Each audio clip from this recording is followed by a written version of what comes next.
ए, बी व सी अनुक्रमे एक काम 12, 15, 20 दिवसात पूर्ण करतात. तर तिघे मिळून ते काम किती दिवसात पूर्ण करतील? म्हणजे एला 12 दिवस लागणार आहेत, बीला 15 दिवस आणि सीला 20 दिवस. या तिन्हींचा काढायचा लसावी जो 60 येईल.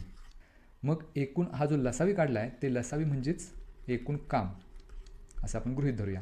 त्या प्रत्येकाचं एका दिवसाचं काम आपण काढू. एचं एका दिवसाचं काम काढायला या 60ला ए किती दिवसात काम करतोय? 12, त्यामुळं त्या 12नं भागायचं.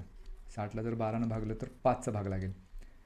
बीचं एका दिवसाचं काम करायला 60ला 15नं भागायचं, 60/15 4चा भाग जाईल.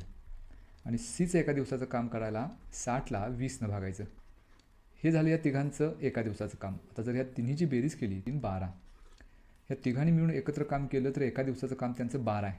मग दिवस किती लागतील हे कसं काढायचं? तर एकूण जे काम आहे 60 त्याला ह्या 12नं भागायचं. अर्थ तिघांनी मिळून एकत्र जर काम केलं तर ते काम संपायला 5 दिवस लागतील.